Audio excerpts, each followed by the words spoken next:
All right, so the dirty little secret about Visa and Bitcoin. And by the way, before I get into that, if you've quit smoking, keep going. Don't look back. You'll be good. You'll be much better, stronger, faster than before, and you'll eventually feel good, much better than you do now, I promise. So now let's get back to Visa and the Bitcoin debacle, we'll call it. So, Bitcoin and the great big farce that's going on with Visa.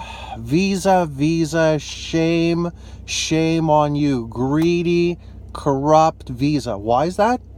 Because if Visa can charge people 20% in interest and have a smile and say that they care about people's well-being and that they're, against Bitcoin and really cryptocurrency on a whole, because they're the good guys, they're the bad guys. They're not the good guys. As a matter of fact, if they can make money, they will do and stop at next to nothing. They're just trying to protect themselves because they're threatened by good old Bitcoin. It's crazy. Mastercard comes out yesterday and says, we're okay with Bitcoin under certain conditions. You know what the conditions are?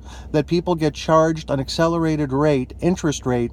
I'm not, right to the dot on the specifics. I was very busy yesterday. I didn't read the whole article, but 100% for sure, they're okay with it as long as you or myself or whoever is willing to pay more interest, an accelerated rate, and incur big interest from the get-go, then they're fine with it. You know what? It's all nonsense. It's all, for lack of a better term, bullshit, and it's terrible. By the way, for you guys that have quit smoking, keep it up.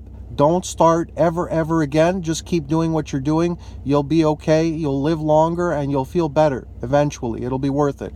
Now back to the Bitcoin stuff. Many years ago, I was in the novelty collectible item business before the internet even got started and before my internet business began to flourish. And the credit card companies stopped doing business with us, our industry, the novelty item, collectible item industry, because they considered it a risk, like they do Bitcoin, like novelty items and collectibles are a risk. Anyways, we were doing 40, 50 grand a week in sales. And when they cut us off, it forced us to do something unique, to do something cool, to think of a better way or as good a way. We did. And we started to do 80 and 100 grand a week once our hand was forced. So when your hand is forced, quite often great things actually come from your hand being forced because you end up doing things you would have normally not done or not thought of. So when you see all the crying and hysteria out there about Bitcoin, don't worry about it. Most investments, if you can double your money in 3 years or even 7 years, you're considered a superstar.